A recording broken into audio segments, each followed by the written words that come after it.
Bismillahirrahmanirrahim. Assalamualaikum warahmatullahi wabarakatuh. Selamat pagi. Perkenalkan, nama saya Fajriah, mahasiswa PPG Daljab Universitas Salatiga dengan NIM 27035253439 dan guru SMPN 6 Tumbang Titi akan melakukan uji kinerja dengan topik sholat dan zikir. Sekian, terima kasih. Wassalamualaikum warahmatullahi wabarakatuh. Beri salam Ibu Guru. Assalamualaikum warahmatullahi wabarakatuh. Waalaikumsalam. Assalamualaikum warahmatullahi wabarakatuh. Waalaikumsalam warahmatullahi wabarakatuh. Selamat pagi dan salam sejahtera untuk kita semua ya. Sehat semuanya? Sehat. Alhamdulillah ya. Nah, ada yang tidak hadir? Ya. Nah, sebelum kita masuk ke pemateri, sebelumnya Ibu absen dulu ya.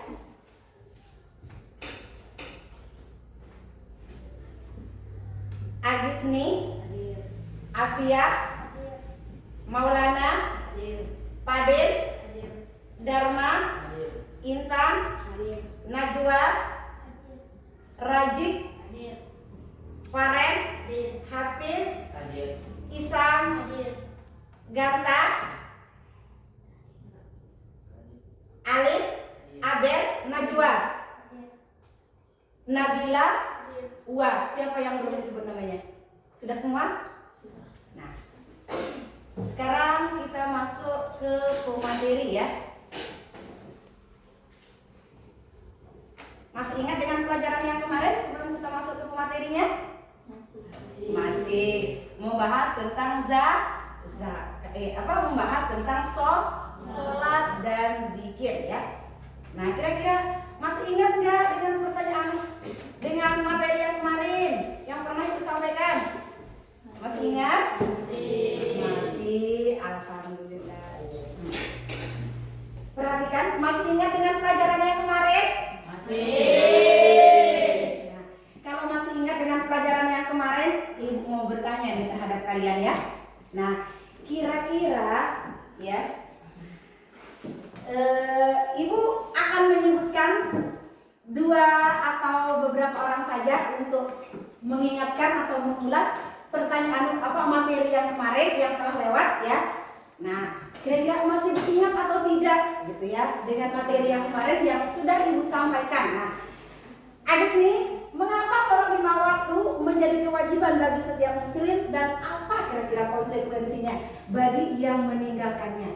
Karena merupakan bagian dari rukun Islam dan perintah langsung dari Allah Subhanahu wa taala serta merupakan sarana komunikasi langsung antara hamba dan pencipta yang berfungsi membersihkan jiwa dan dosa.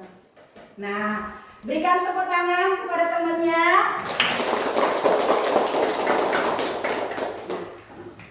Pertanyaan Ibu yang kedua ya, yaitu Intan. Masih ingat dengan pelajaran yang kemarin Intan? Masih. Bagaimana sholat dapat membersihkan jiwa dari dosa seperti hal mandi dan membersihkan tubuh dari kotoran? Kira-kira apa? Sholat dapat menghapus dosa-dosa kecil di antara waktu sholat yang satu dengan waktu sholat berikutnya. Nah, pertanyaannya sudah jelas dijawab, berarti kalian pintar semua, masih ingat dengan materi yang kemarin. Tepuk tangan untuk Intan. Masih, alhamdulillah ya. Nah, materi kita yaitu membahas tentang sholat dan zikir. Nah, kira-kira apa itu sholat? Ada yang tahu? Nah, ada yang tahu? Apa itu sholat? Sholat kalau menurut istilah apa? yaitu doa ya. Paham? Sholat kalau menurut istilah yaitu berdoa.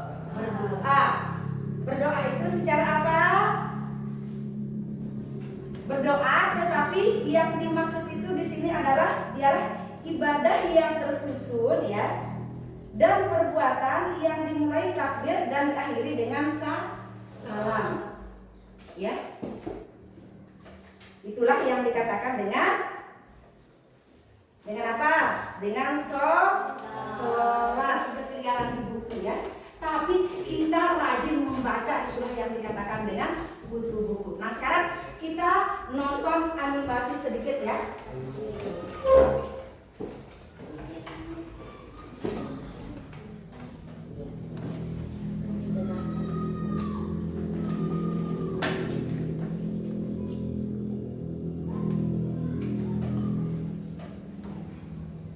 Nah ini silakan diperhatikan adalah tata cara sholat, panduan sholat dan bacaannya ya. Satu lagi ya.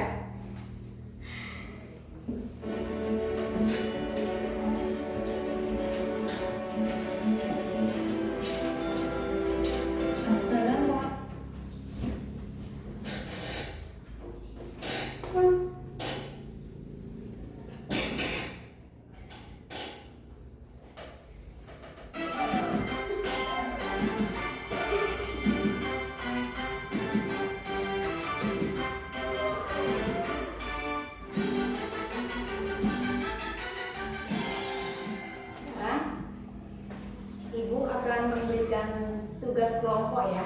Nah kelompoknya seperti yang telah dibuatkan ya. Nah untuk kelompok 1 ya, kelompok 1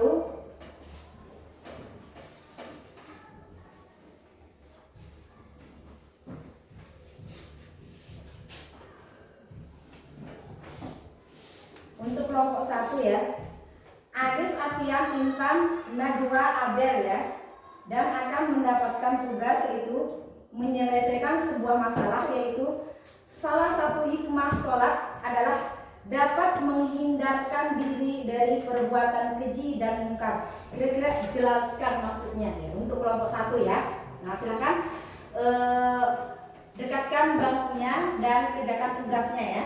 Nah untuk kelompok 2 ya, untuk kelompok 2 ya. Untuk kelompok 2 yaitu bagaimana perasaan si A ketika melaksanakan sholat subuh tepat waktu.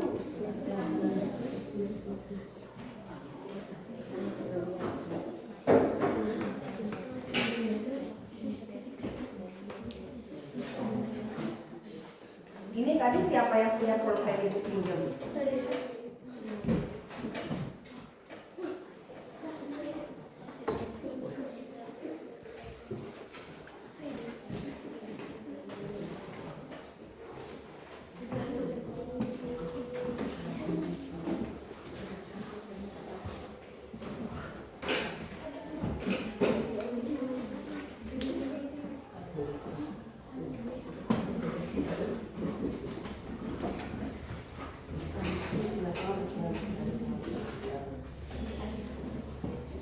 Mana buku dan pulpennya?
Keluhan atau kira-kira gimana hasilnya dari kelompoknya untuk memecahkan sebuah masalah?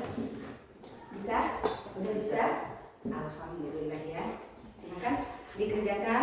Ya, silakan dikeluarkan unek-uneknya, dikerjakan kira-kira untuk menyelesaikan sebuah masalah yang diberikan oleh ibu. Kira-kira gimana caranya dalam kelompoknya ya, dikerjakan ya. Silakan.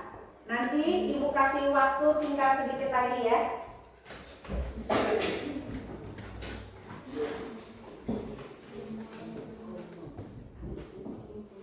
Dari permasalahan yang ibu berikan, kira-kira cara menyelesaikannya itu seperti apa ya?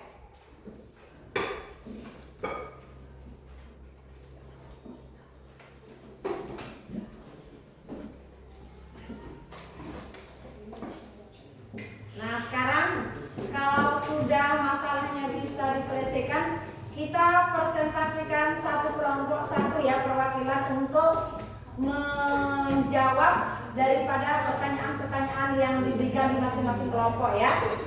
Siap semuanya? Ya. Nah, sekarang untuk kelompok satu yang ketuanya kemarin siapa? Tadi siapa? Intan ya? Abel. Siapa? Abel. Silakan. Kira-kira hasil masalah yang diberikan, kira-kira bagaimana cara menyelesaikan sebuah masalah yang diberikan? Coba kira-kira hasilnya apa?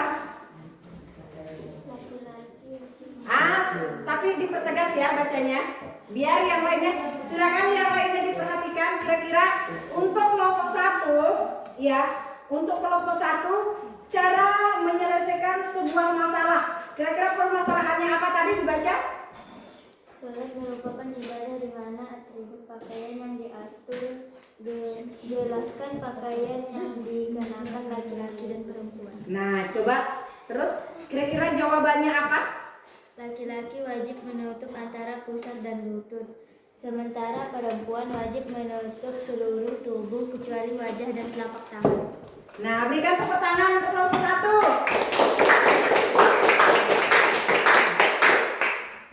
Nah, ibu yakin kalian pinter-pinter ya dalam menyelesaikan sebuah masalah yang diberikan oleh ibu guru ya. Nah, kalau untuk untuk kelompok 2, kira-kira apa tadi yang didapat, permasalahannya tentang apa? Silakan dibaca pokok permasalahannya apa dan cara menyelesaikannya itu seperti apa. Sebelum sholat yang wajib dilakukan itu adalah memenuhi syarat sah sholat, yaitu suci dari hadas dengan berwudu atau mandi, wajib menutup aurat, suci badan dan tempat sholat, menghadap kiblat, dan sudah masuk waktu sholat. Nah, berikan tepuk tangan untuk kelompok 2. Untuk kelompok 3 ya. Untuk kelompok 3 kira-kira permasalahan yang didapat ya. Nah, dan cara untuk menyelesaikan dalam hal tersebut kira-kira apa? Coba dibaca dulu permasalahannya seperti apa dan cara menyelesaikannya seperti apa. Dalam sehari umat muslim memiliki kewajiban sholat sebanyak 5 waktu. Jelaskan sholat apa saja dan kapan waktu mengerjakannya. Sholat subuh, zuhur, asar, maghrib, isya, dan waktu pelaksanaan masing-masing. Berurutan mulai dari fajar hingga gelap malam. Sholat subuh dikerjakan saat pagi timur setelah matahari tergelincir, asar sebelum matahari menguning, maghrib setelah matahari terbenam, isya setelah hingganya maga merah atau cahaya senja. Nah, berikan tepuk tangan untuk kelompok 3. Nah, berarti kalian sudah paham tentang dan arti sholat ya, tentang bagaimana itu sholat, dan apabila dikasih sebuah problem ya dalam soal tentang menyelesaikan sebuah masalah, kalian sudah pintar-pintar dalam menjawab soal tersebut. Sekarang Ibu ambil ya dan kumpulkan tugasnya ya, kelompok 3.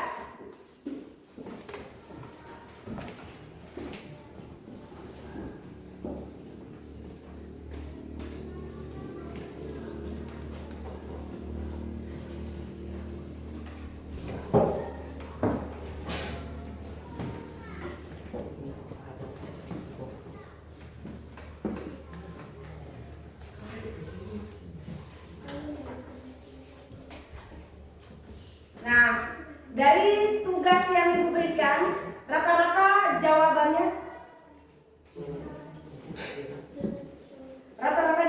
bagus ya.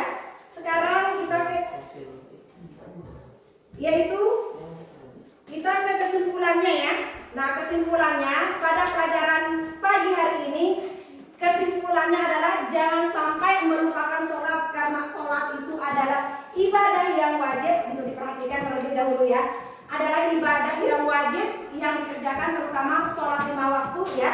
Jadi untuk itu Ibu berharap ya, jangan sampai melaksanakan sholat itu lalai, terutama yang biasa lalai itu adalah sholat subuh ya. Jadi tolong supaya kita sama-sama menjaga sholat, terutama kalian nggak perlu diberitahu dulu oleh orang tuanya sehingga mau sholat ya. Adapun hikmah yang kita ambil dari sholat itu dari hikmah sholat adalah supaya apa? Supaya kita lebih mendekatkan diri kepada Allah dan lebih tenang rasa pikiran, tenang rasa segala-galanya ya, kalau kita melaksanakan tepat pada waktunya sholat tersebut. Paham semuanya? Paham? Nah, jadi ya, untuk itu Ibu berharap semuanya tolong jaga sholatnya, terutama sholat 5 waktu ya.